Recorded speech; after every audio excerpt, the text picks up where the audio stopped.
Hola, ¿qué tal? Muy buenas noches, bienvenidos a Noticias 22. Gracias por acompañarnos, gracias a Laura Regis en la interpretación de lengua de señas mexicana y Mansi, tenemos mucha información, por ejemplo. Así es, Laura, ¿qué tal amigos? Bienvenidos. Aquí en el estudio vamos a tener una conversación con el director del Festival Dr. Alfonso Ortiz Tirado. Él es Mario Huelfo Álvarez, así que vamos a conversar sobre esto que estará ocurriendo dentro de unas semanas y en donde Canal 22, Noticias 22, siempre ha estado muy pendiente de la actividad de ese festival. Pero tenemos mucho más, ¿verdad, Rafael? Así es, mis queridos Laura Güeman, amigos del auditorio, qué placer saludarlos. Vamos a hacer un recorrido por la memoria fotográfica de Graciela Iturbide, una de las más emblemáticas artistas de la lente de nuestro país, Laura. Efectivamente, vamos a recorrer el mapa de la poesía hispanoamericana con el Círculo de Poesía y una publicación sobre el consumo del cannabis, entre muchas otras cosas. Bueno, pues esto es tan solo una pequeña parte de lo que hemos preparado para todos ustedes. Comenzamos.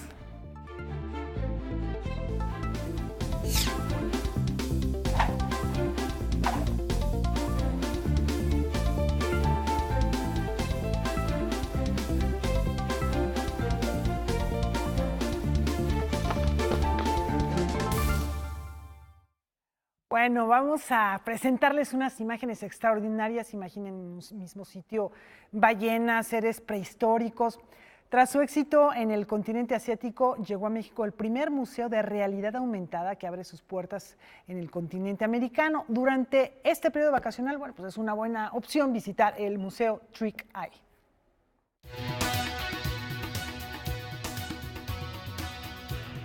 ¿Alguna vez te imaginaste conocer a un dragón marino, pararte junto a un dinosaurio gigante o quedarte encerrado dentro de una bola de cristal? Ahora en el Museo Trick Eye México, todas estas situaciones podrán hacerse realidad, gracias a la unión del arte en tercera dimensión y a la tecnología de la realidad aumentada. Esto surgió en el 2010 en Corea del Sur, en Seúl, por primera vez en el mundo, y esta es nuestra 10ª sede, pero es la primera en todo el continente americano. Creo que arte y tecnología, no sé si hubo un momento que estuvieron peleados, pero yo creo que pueden que piensen que es otro concepto, ¿no? El arte es arte y la tecnología es otra, ¿no? Pero lo que aquí en el museo estamos haciendo es que a través del arte y la tecnología que se fusiona, ustedes pueden interactuar, llegar a un valor más agregado, más que en un museo que recorres y sacas foto, sino estás interactuando. El museo cuenta con 6 salas temáticas como Aquazone, donde las ballenas y las sirenas son protagonistas, Masterpiece Zone, donde podrás tomarte fotos con verdaderas joyas del arte universal, además de la zona de invierno perfecta para esta temporada navideña, la zona de selva y de Halloween.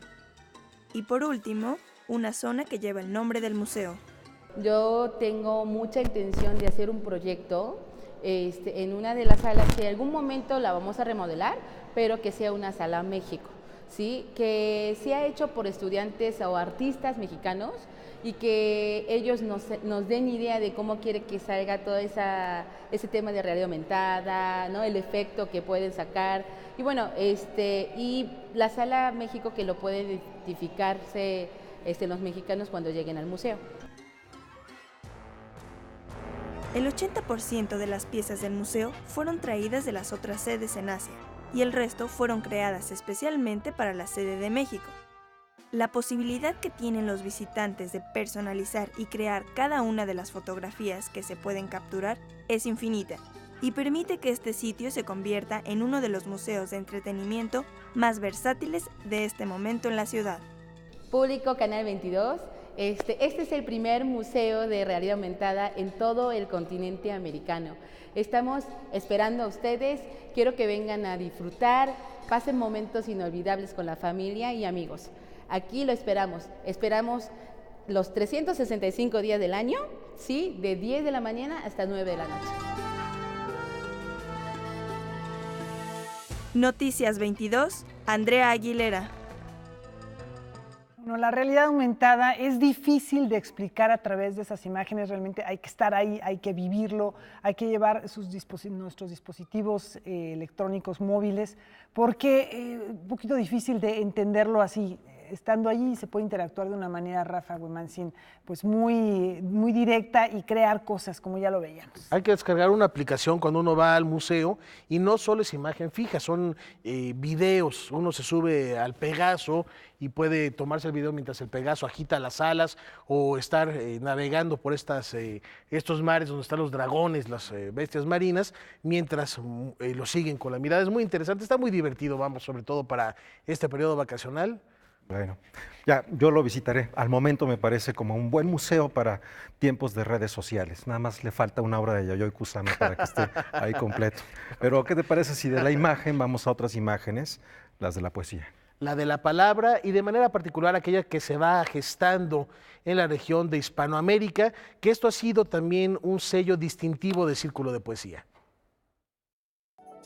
Poesía portuguesa y mexicana es con lo que cierra el año la editorial Círculo de Poesía, la cual está celebrando sus primeros 10 años. En esta colección aparecen dos poetas que hay que leer. Alex Steger, que es un poeta de Eslovenia y que dirige un proyecto muy importante que se llama Versópolis, que muy pronto vamos a estar hablando de él, de este proyecto, y Rogelio Guedea, uno de nuestros poetas fundamentales en el presente poético de México. Cuando nosotros publicamos a un poeta mexicano, siempre elegimos muy bien qué es lo que queremos mostrar a nuestros lectores, cuál es la ruta, digamos, crítica que nosotros seguimos desde la perspectiva de lo que nos interesa en poesía mexicana. Rogelio Guedea, además de ser un narrador muy conocido, es decir, él es un excelente narrador de novelas, que vende muchos libros, que hace libros para niños, es al mismo tiempo uno de los ensayistas fundamentales de la poesía mexicana en este momento. En esta colección blanca, con la que conmemora su primera década de existencia, la editorial ha preparado una serie de títulos relacionados con la literatura portuguesa clásica y contemporánea. Comienzo con este libro publicado que se llama Lluvia Oblicua, Poesía Portuguesa Actual, traducida por mi querido amigo y maestro Mijaíl Lamas. Poesía portuguesa actual son poetas que han nacido entre 1967, es decir, el mayor es un año mayor que yo, y 1992, es decir, el más joven tiene la edad de mi hija Sofía. Es decir, la gente que está haciendo la poesía en Portugal en este momento. Poetas como Nuno Brito, como Beatriz Hierro López, que son poetas que se han acercado al español de muchas maneras, pero que también tienen un diálogo con otras literaturas y otras formas. Cierran estas novedades los títulos de Alberto Caeiro y Fernando Pessoa. Aquí está la obra completa de Alberto Caeiro, está además todo este dossier crítico de estos autores, ya decíamos, Álvaro de Campos, Ricardo Reis, el propio Fernando Pessoa, Thomas Cross, que es su traductor al inglés, y una entrevista con Alexander Serge, que es uno de los autores en inglés de Fernando Pessoa. Este hermoso libro que se llama Discusión en Familia y es de Fernando Pessoa, pero lo vamos a ver, como ya lo estuvimos anticipando, cuando decimos Fernando Pessoa estamos diciendo un universo de personas. Aquí hay 53 autores ficticios, 53 heterónimos, como él le llamaba. Estos son los cuadernos que él usaba, ¿no? Mire usted y que son los que yo he estado revisando, donde hay dibujos, hay pues todo tipo de locuras, ¿no? Imagínese usted. Aquí estamos viendo estos dibujos detrás, por ejemplo, que nosotros hemos resaltado con color. O palabras, por ejemplo, mi amigo Roberto tiene ahora una camiseta que dice Notanda Quedam. ¿Qué es esto de Notanda Quedam? Es una cosa que van a encontrar en el libro continuamente. Aquí lo tenemos en grande. ¿Qué quiere decir Notanda Quedam? Notanda Quedam es un latín que él repetía en sus cuadernos todo el tiempo. Quedam quiere decir cualquier otro. Notanda quiere decir digno de mención. Notanda quedam quiere decir entonces cualquier otro digno de mención. Es un latín, pero nosotros ¿cómo debemos entenderlo en el contexto de estos cuadernos y de esta obra? Lo debemos entender como yo soy Fernando Pessoa, esos son mis amigos, aquí hay 53 de ellos, pero se supone que hay más.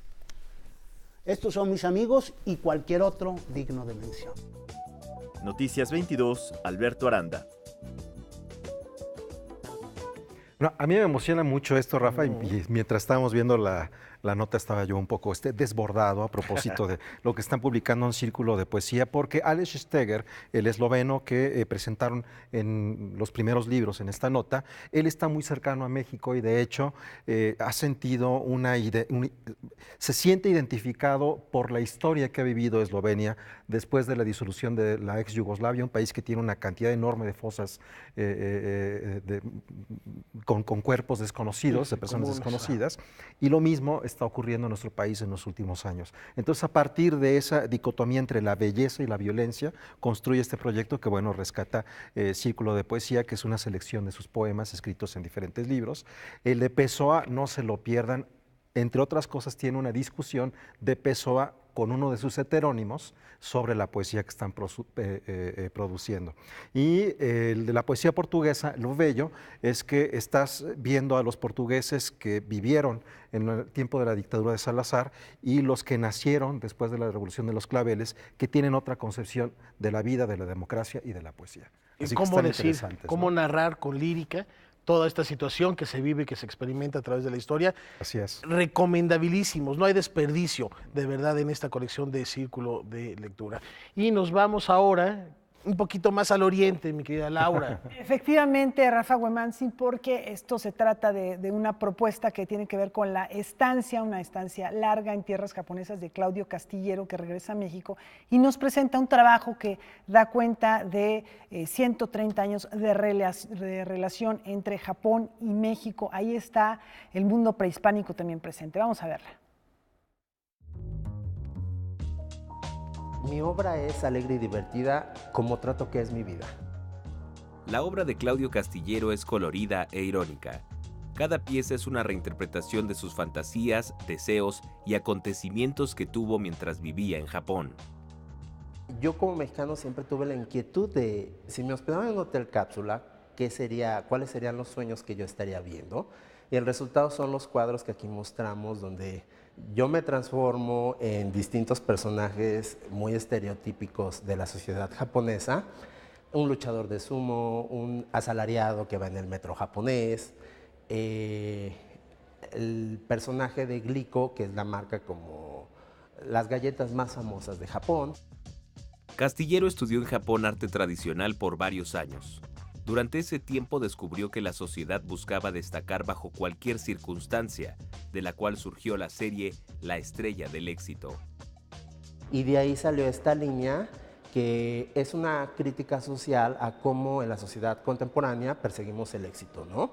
Y que hay muchas maneras, se puede ser un asalariado, se puede ser una estrella de rock, y los dos caminos son muy válidos, o críticas, ¿no? Como querer copiar las fórmulas de otros del éxito, querer tener el éxito rápido. A su regreso a México y a su cotidianidad, el pintor mexicano decidió hacer un homenaje a los estereotipos nacionales. Tal vez esos estímulos que yo fui a buscar afuera de México, los encuentro regresando, ¿no? Que es una sorpresa muy grata. Y hago esta línea que se llama Hombres Mexicanos, que bueno, empieza con un cuadro homenaje a Rivera y Camarena, pero yo lo evoluciono y bueno, voy poniendo cosas de mi cotidianidad.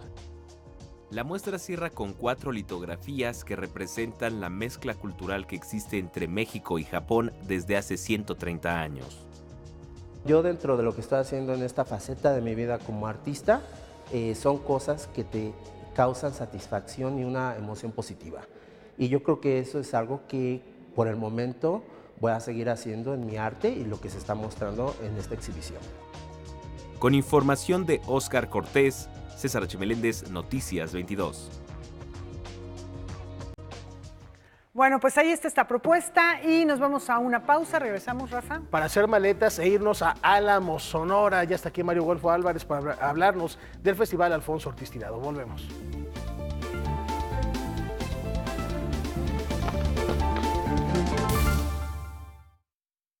Bueno, pues se va a poner bien en Álamos, Sonora, como ya es costumbre, y ahora hay, Rafa, más de 130 actividades. La celebración del bel canto del arte lírico, como cada año lo esperamos, arrancando el mes de enero. Mario Guelfo Álvarez nos platica de lo que va el FAUT este año. Hueman, vamos contigo. Así es, Rafael, muchas gracias por estar con nosotros, Mario, bienvenido. Y es un honor no solamente tenerte, sino también el seguimiento que se ha hecho desde Noticias 22 de las actividades de este festival, que es, por así decirlo, el encuentro cultural que abre la agenda cultural de nuestro país, ahí en Álamos, que ocurre en enero. Así es, pues ya dimos a conocer hace unos días y es el motivo de la presencia. Muchas gracias por la invitación. Del 18 al 26 de enero próximo, el primer festival que hay en México en estas fechas, pues con esto arrancamos la agenda cultural del año y lo celebramos en Álamos, el Festival Internacional Alfonso Ortiz Tirado, que es el festival pues dedicado a la promoción y a la difusión del género operístico, del bel canto, como lo decía Rafa. Y pues se celebra al sur de Sonora. Para este año tenemos un elenco de alrededor de 130 espectáculos, 130 presentaciones, que incluyen pues una barra prioritaria, debemos decirlo, de difusión y presentación del bel canto, ¿no? Es la columna vertebral, la promoción de la ópera. Para este año el festival otorga 3 homenajes. Para este año es la maestra Beba Rodríguez, quien es el reconocimiento al mérito académico o artístico 2019. María Catzaraba es la medalla Alfonso Ortiz Tirado, el máximo galardón, y Paola Gutiérrez, que estamos viendo, una joven sonorense que ha desarrollado su carrera en Barcelona prácticamente, mezzosoprano, y que pues regresa a Sonora a recibir este reconocimiento por parte del gobierno del estado y por parte del festival. Y pues vamos a tener una interesante barra operística, la Medium, con la maestra Beba, que va a dirigir. Incluso estamos lanzando para esta edición número 35 el taller de ópera Alfonso Ortiz Tirado. El festival no tenía un espacio académico para la promoción y la formación de cantantes operísticos, y a partir de este año vamos a tener el taller de ópera Alfonso Ortiz Tirado. Nosotros sabemos que tenemos el taller de Culiacán, el taller de Coahuila, el propio estudio de ópera de Bellas Artes, y el Festival de Álamos pues no tenía este espacio, y a partir de esta edición 35 lo vamos a tener. Así que pues estamos de manteles largos celebrando estos 35 años. A mí me parece fundamental esto que estás comentando, porque con las grandes presencias que históricamente ha tenido este festival en este lugar, que en muchas ocasiones han tenido ustedes allí cantantes que no visitan ninguna otra parte de la República Mexicana, únicamente se quedan ahí en Álamos, de alguna manera hay una influencia, o la gente ha crecido con todo este desarrollo que ha permitido el festival, y se nota también cuando descubrimos la cantidad de nombres de cantantes que han alcanzado el éxito internacional, que vienen justo del norte. Ya son muchos cantantes. Esto nos está hablando de que ahí está pasando algo, ¿no? Sí, pues este escenario ha servido de plataforma. Te pudiera dar nombres como el maestro Arturo Chacón, paisano justamente, que empezó en este festival. La propia María Catzaraba, que en algunas ocasiones estuvo por allá presentándose, ahora regresa ya como pues una artista consagrada en los escenarios internacionales.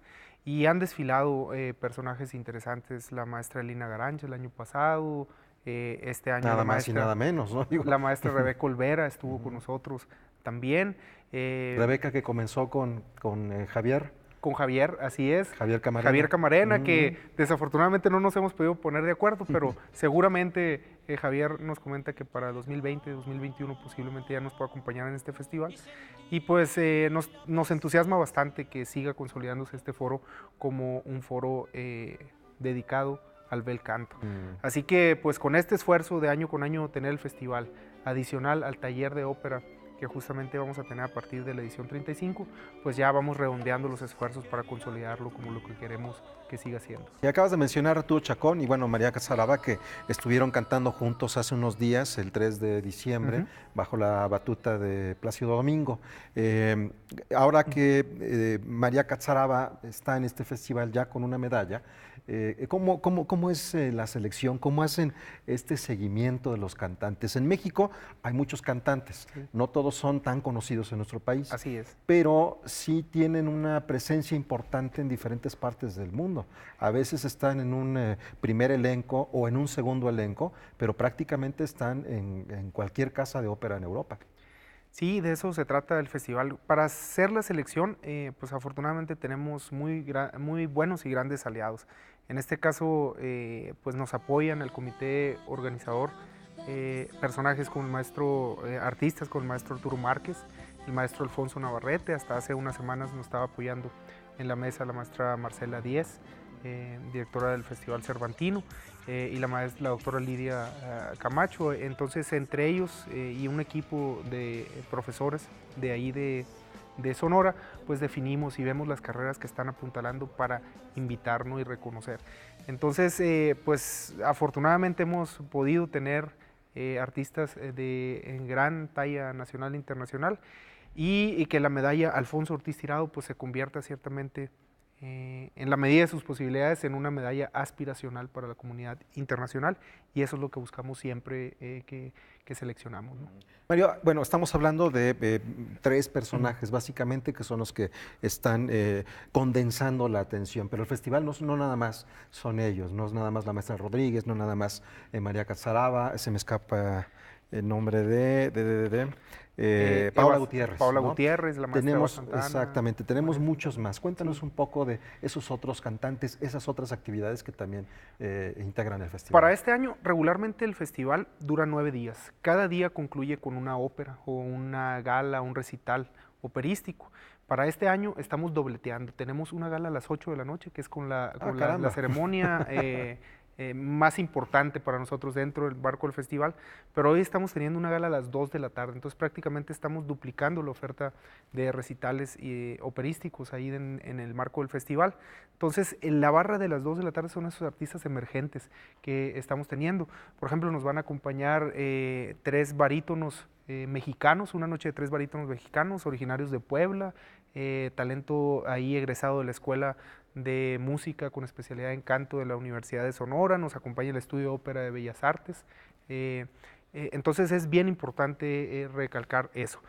Adicional, el festival sí, su columna vertebral es el bel canto, pero también es un festival dedicado a la música y a la voz humana. Entonces la diversidad que presenta el programa también es muy importante para nosotros, y por diversidad tenemos en foros alternos a diversos exponentes nacionales e internacionales de la música.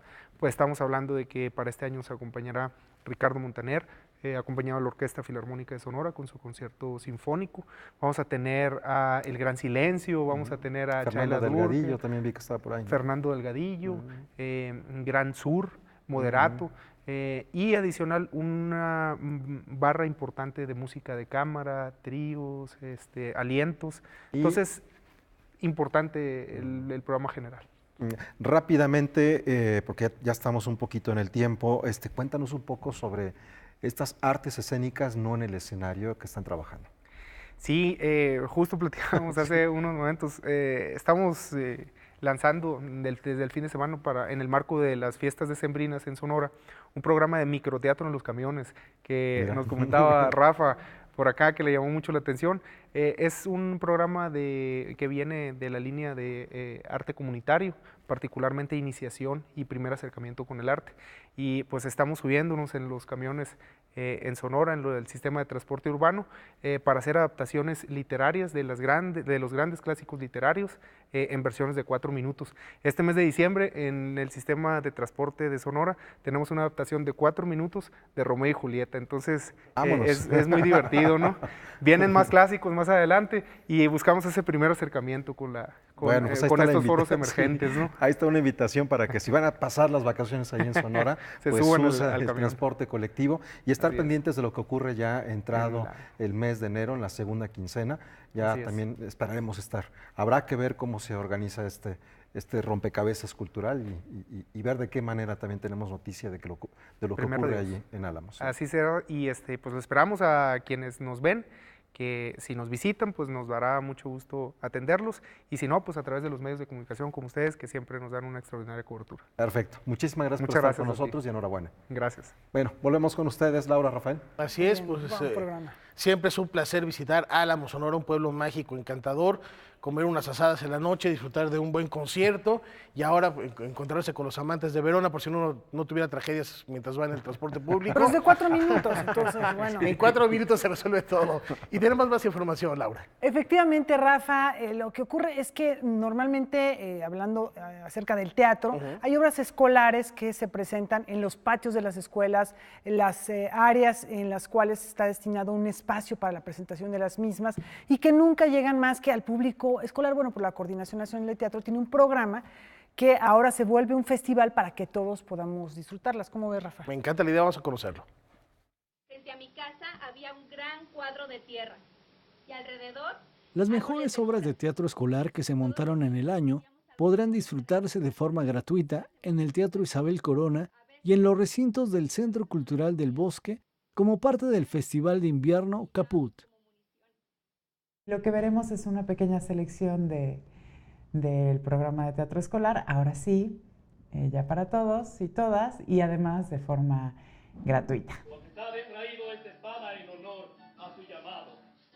Señor, ¿por qué tardaste tanto? Tenemos, por ejemplo, tenemos algo sobre las leyes de la gravitación universal, que es una obra preciosa para adolescentes. Tenemos Elefante, ópera en espacio mínimo, que es para, yo creo que es así, es para desde muy pequeñitos en adelante.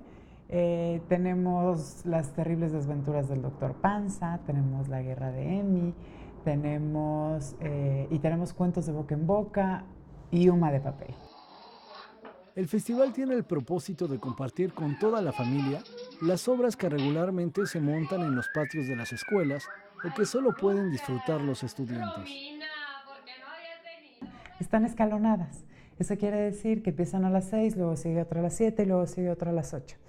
Todas son desde luego de entrada gratuita, a la de las 6, a la de las 7 y a la de las 8. Una especie de mini maratón, pues para aprovechar y cerrar ya el año, que con esto tiramos la casa por la ventana y luego ponemos la llavecita y nos vamos hasta enero. Noticias 22, Óscar Cortés.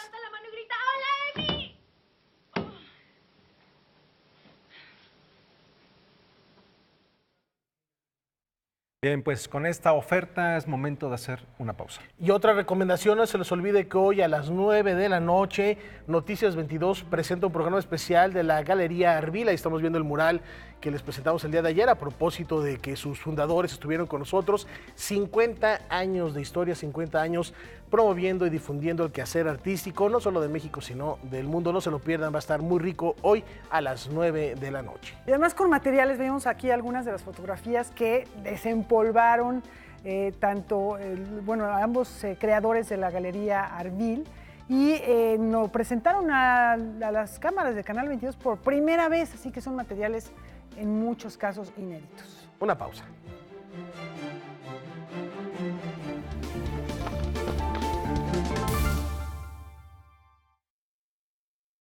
¿Y qué les parece si echamos un vistazo al librero de Noticias 22? De entrada con esta propuesta de Alejandro Zambra.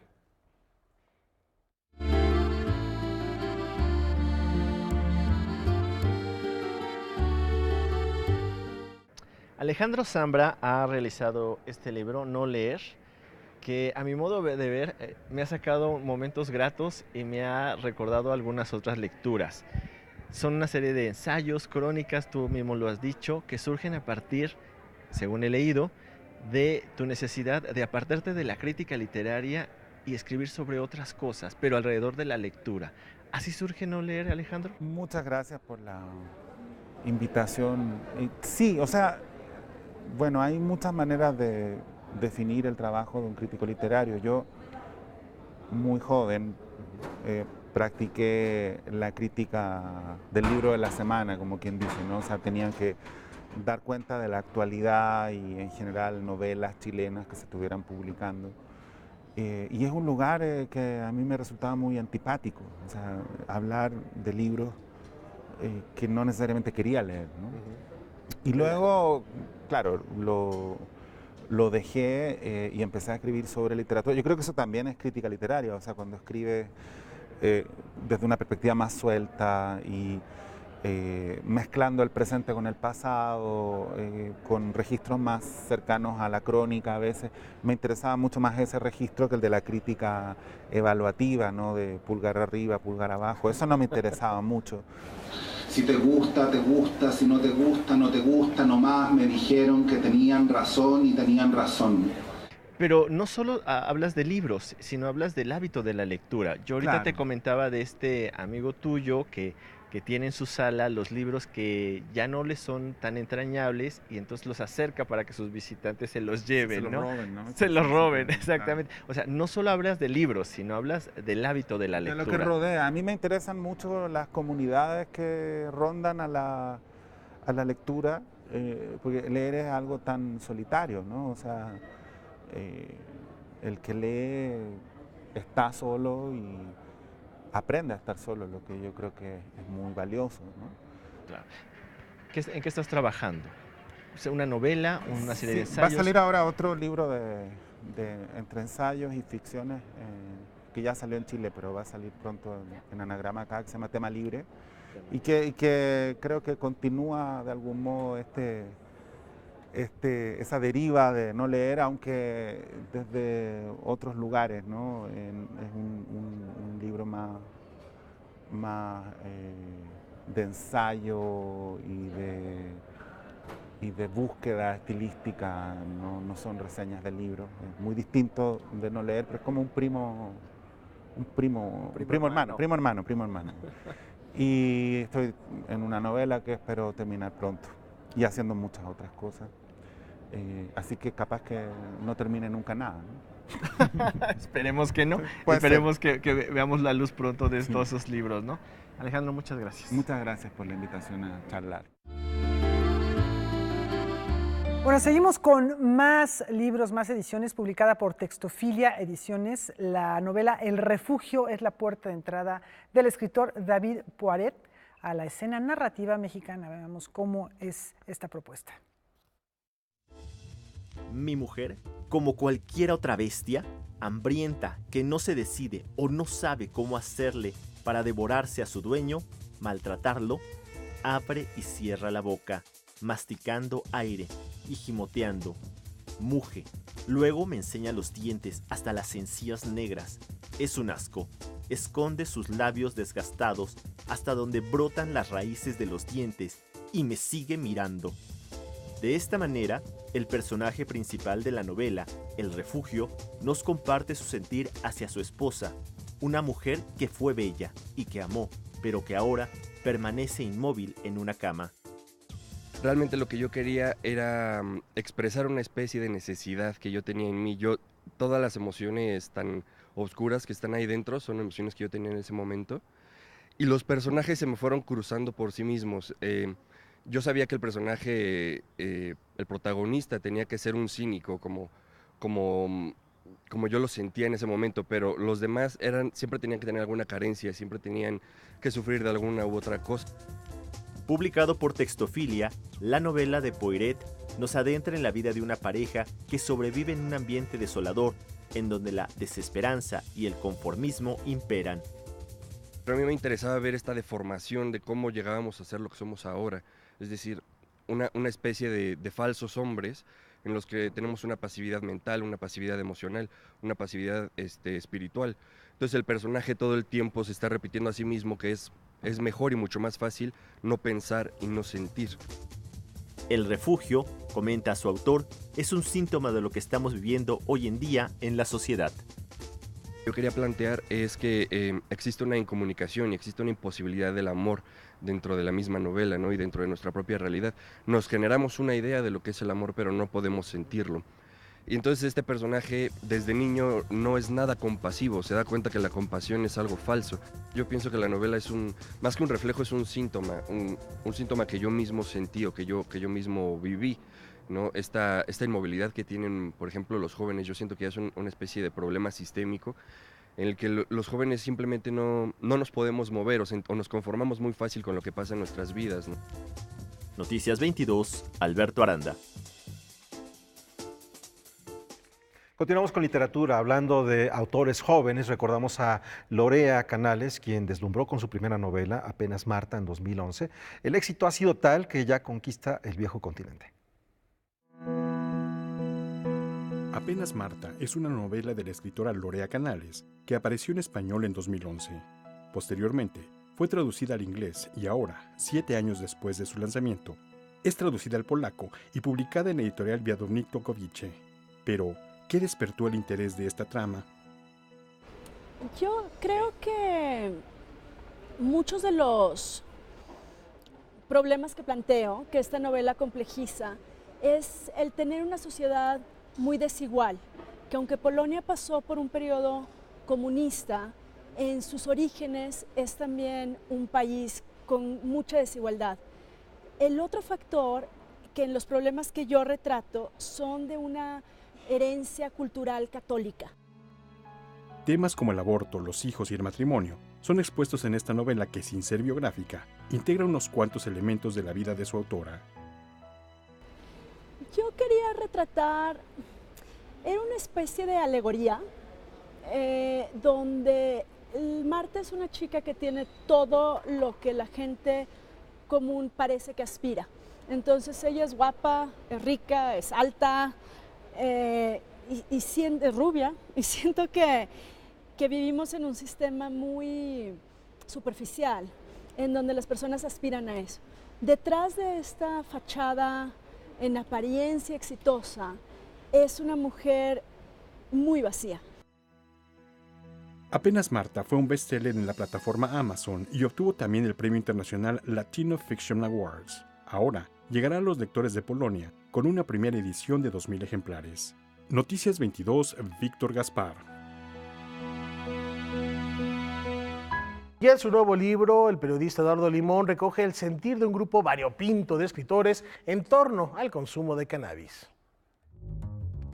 Como muchos sabrán, recientemente Canadá se convirtió en el primer país miembro del G20 y segundo país del mundo después de Uruguay, que ha legalizado el uso recreativo y cultivo de marihuana. En esta coyuntura que abre una ventana a la discusión en nuestro país, llega a las librerías Historias Verdes, conversaciones sobre la marihuana, un abanico de reflexiones y posturas que congrega el periodista Eduardo Limón en torno a esta planta, satanizada por algunos, bendecida por otros. El origen de esta publicación se debe en gran medida a los estudios vertidos en Marihuana y Salud, libro coordinado por Juan Ramón de la Fuente.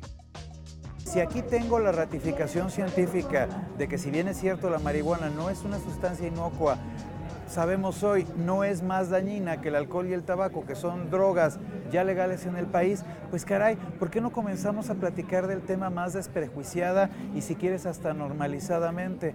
Fue así como generé una, digamos, así me gusta expresarlo, curaduría de personajes, todos pertenecientes al ámbito literario, pero además con algunas otras actividades colaterales, que me permitieran, mediante entrevistas, acercarme a opiniones ciudadanas que tienen que ver precisamente con este tema, digo yo, de urgente discusión en nuestro país, la legalización de la marihuana. Ya sea en churro, gallo o porro, la marihuana plantea todo un dilema verde. En este libro hay varios asuntos sobre la mesa: las verdades y mitos sobre su consumo, el derecho a la soberanía interior y la discusión de la política punitiva de drogas. Yo, en tanto consumidor, soy de los ciudadanos que puede hablar acerca de que, caray, no forzosamente un pacheco es aquel jovencillo tirado en la esquina durante todo el día mirando al cielo sin hacer absolutamente nada. De los 5 a 7 millones que la Encuesta Nacional de Adicciones mencionaba como ciudadanos que consumimos en este país, hay que considerar que un altísimo porcentaje tiene que ver, al igual que con los consumidores de alcohol, café o tabaco, con personas completamente funcionales, que desarrollamos nuestras actividades y que estamos en la edad y en la madurez suficiente como para tomar nuestras propias decisiones sin necesidad de que un estado rector nos esté persiguiendo acerca de lo que debemos o no hacer con nuestras vidas. Lejos de ser una apología del cannabis, Historias Verdes apuesta por conciliar los gustos y las aversiones, poner en perspectiva los pros y contras del consumo de la mota. Los entrevistados, entre los que encontramos a Fernando Rivera Calderón, Armando Vega Gil, Bernardo Fernández Beff, Ana Clavel y Javier Velasco, coinciden en algo. Legalizando, resolvemos mucho de este juego de doble moral en el que el consumidor aparenta que la prohibición lo disuade del consumo y en el que el productor aparenta que la prohibición le impide producir la sustancia que todos sabemos se está vendiendo todo el tiempo. Estoy de alguna manera opinando lo mismo que Paco Taibo II dentro del libro. Legalizar la marihuana no será la panacea que vaya a resolver los problemas de violencia del país, pero sí va a abrir un espacio en el que el sentido común va a comenzar a generar una percepción nueva por parte de la sociedad. Para Noticias 22, César H. Meléndez. Bueno, pues después de este comentario y de este libro de Eduardo Limón, vamos a una pausa. Ahí están las recomendaciones para que regalen en Navidad un libro. Ahí está el registro bastante amplio. Ustedes sabrán a quién y qué le regalan. Bueno, en ese tema hay un historiador estadounidense, Habermas, que habla y toca el tema de la marihuana en Estados Unidos y el desarrollo en la historia de ese país. Está muy vinculado con la marihuana. Esa es otra recomendación. Vamos a la pausa.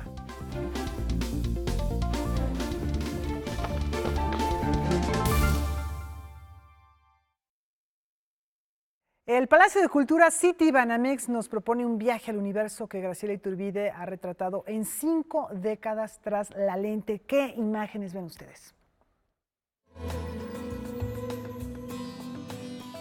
Por más de 45 años, la fotógrafa Graciela Iturbide ha recorrido México y otros países del mundo para documentar la vida, tradiciones, paisajes y sombras que han marcado su carrera.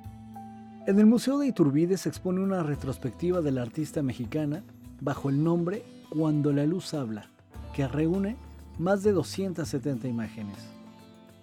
Son 20 núcleos, arquetipos, en los cuales vas a poder ver las diferentes características fotográficas que tiene Graciela a través de los paisajes, los animales, este trabajo sensacional de recorrido que hizo por el país, cuando trabajó también para estos archivos maravillosos del Instituto Nacional Indigenista, en el cual la mandaron a recorrer el país y tomar los tipos mexicanos, maravillosos, que realmente ha hecho un trabajo fantástico. Entonces podemos ver los paisajes, podemos ver a la gente, los animales, las aves, las iguanas, son muy representativas. Este trabajo fantástico que hizo en Juchitán, muy de la mano con el maestro Francisco Toledo, también es muy representativa, ¿no? A Graciela Iturbide le gusta tomar sus fotografías en blanco y negro, de manera analógica, sin prisas. Se toma su tiempo para observar y dejarse sorprender, e incluye elementos como el azar en las imágenes que le han merecido prestigiosos reconocimientos, como el Nacional de Ciencias y Artes, el San Francisco Art Institute y el Internacional de Fotografía Alcobendas. Sus claroscuros también son muy famosos. Realmente es una persona que además trabaja con estas técnicas antiguas de fotografía, ahorita pensando en lo digital. Ella sigue trabajando en plata sobre gelatina y haciendo trabajo de laboratorio muy importante, y eso es lo que plasma acá, y es la gran diferencia entre las temáticas que escoge para mostrar sus fotografías, sus imágenes, el ojo maravilloso que tiene Graciela, que es muy diferente a las de los demás fotógrafos en México. Es nuestra gran fotógrafa mexicana. La exposición está acompañada por un catálogo editado por Fomento Cultural Banamex, que contiene los textos de la exposición. Empezó también en 1972, cuando estuvo en la universidad queriendo estudiar cinematografía, terminó siendo fotógrafa, terminó siendo gran ayudante del maestro Manuel Álvarez Bravo y termina trabajando con él y siendo él su maestro y tutor, ¿no? De ahí aprendió Graciela, de ahí los 70 fueron hacia arriba, los 80, 90, bueno, y ahora. Ahora ella es la maestra. Noticias 22, Óscar Cortés. Carlos Monsiváis y su aguda mirada para revelar el misterio de la vida cotidiana inspira la creación contemporánea.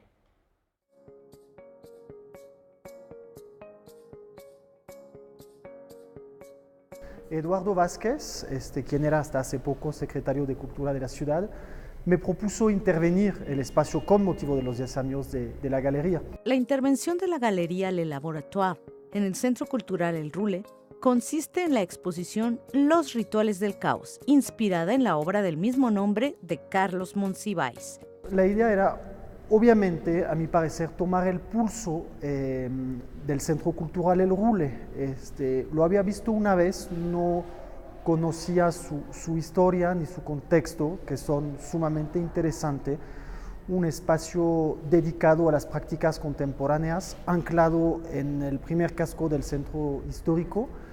Y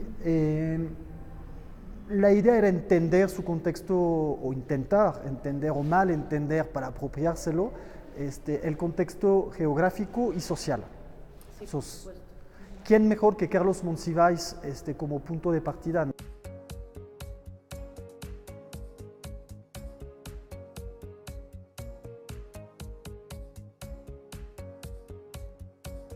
Fue un proceso muy interesante, muy lúdico, porque de pronto me venían en la mente algunas piezas que ya habíamos expuesto, sí. Y de pronto platicando con los artistas, porque fue todo un camino inmersivo, ¿no? Ya que estamos festejando, pues la idea era festejar todos juntos, y algunos me propusieron hacer unas piezas ex profeso para la exposición.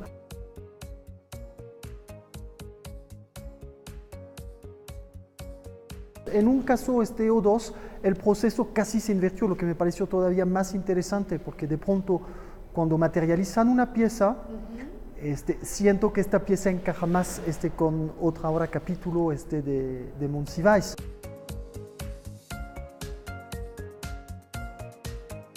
Entre los artistas que exponen su trabajo en los Rituales del Caos se encuentran Michael Nyman, Georgina Bringas, Perla Krause, Mario Núñez, Roberto Révora y Manuel Rocha. Noticias 22, Irma Gallo. Continuamos con artes plásticas. Desde 1985, cuando fijó su residencia en Baja California, el pintor Álvaro Blancarte no protagonizaba una exposición en la Ciudad de México. Hoy su obra está de regreso, es en el Museo José Luis Cuevas. Arte es encontrar algo que no existía y hacerlo tuyo. Eso es arte. Desde hace más de una década, el artista Álvaro Blancarte disfruta de los paisajes, colores y la vida en Tecate, Baja California. Sus ojos e imaginación se han renovado con los tonos que le ofrece el desierto, el mar, las piedras y la vegetación que se han reflejado en las obras que expone en el Museo José Luis Cuevas. Para mí, Baja California me dio un nuevo mundo y el paisaje, lo inconsciente que pasa cuando tú eres artista y comienzas a encontrar cosas que no existían para ti y las haces tuyas. La muestra Texturas y Colores está conformada por 36 obras de distintos formatos, en las que manifiesta la evolución pictórica del artista mexicano. Pero lo que vemos es una calidad extrema, un sentido de composición, sentido de forma, y cómo el hombre, el artista llamado Álvaro Blancarte, siempre regresa por algún motivo a la figuración, aunque de repente es totalmente abstracto, pero si él le narra cualquier obra, va usted a ver que hay ese amor por lo abstracto, sí, pero siempre con un trasfondo pues muy real. Entonces la abstracción para mí y lo matérico para mí es lo más importante que tengo ahorita. Los demás son un poco juegos figurativos, relacionados con lo matérico también. Sobre todo los cholos últimamente, los que viste ahí son 6 cuadritos, tengo más de 30, 40 ahorita, grandes, que son también muy matéricos, pero hay una figura jugando como un homenaje a Xolotl, el dios perro. A pesar de que es una muestra dedicada a la abstracción, cada una de las pinturas revela personajes y paisajes que permite imaginar situaciones. Blancarte juega con materiales, colores y volúmenes que permite seguir una línea creativa y propositiva de un artista sólido y de una larga trayectoria. La pintura está relacionada más con mi ser diario, con mi ser anterior, con mi ser futuro, con mi ser de regreso, si acaso existe. Esa es la pintura para mí. Noticias 22, Óscar Cortés. A través del trabajo de artistas muy diversos, la colección Jumex revisa su acervo. La exposición podría ser una flecha, es un recorrido por algunas piezas de la colección Jumex, pero sobre todo, un repaso por la obra de mujeres que evocan la curiosidad y aborda el papel de la feminidad como creadora, más allá de la musa inspiradora. La exposición es una lectura de la colección Jumex, que es una colección que, como saben, tiene más o menos 25 años y ha crecido enormemente y que tiene piezas de artistas muy importantes a nivel internacional y nacional. Y esta lectura propone incluir artistas mujeres que hacen parte de esta colección para dar una lectura hasta cierto punto feminista de esta colección y tratar de encontrar ciertos puntos de tensión o puntos que generan cierto interés. Fotografía, cine, escultura, instalación, pintura, entre otras aproximaciones artísticas, integran esta muestra colectiva dividida en 6 constelaciones: máquinas miméticas y mundos visuales, percepción encarnada, paisajes políticos, afectos, cuerpos y espejos. Más o menos 65 obras de 45 artistas. Realmente es un poco tramposo decir 65 porque hay unas que, por ejemplo, son una serie de varias fotos. Entonces, realmente yo resaltaría que son 45 artistas mujeres. La gran mayoría hacen parte de la colección Jumex y hay 4 artistas que invitamos que no hacen parte de la colección. Les hemos llamado constelaciones con esta idea de que son cosas que se relacionan entre sí y forman algo. Y una de las ideas centrales con las que empezamos fue la del inconsciente óptico, que es un término que acuñó el filósofo alemán Walter Benjamin y que realmente él lo pensó al ver cómo la forma de ver se había transformado radicalmente a partir de la invención de la fotografía y el cine. La exposición podría ser una flecha. Se podrá visitar en el Museo Jumex hasta el 31 de marzo del próximo año.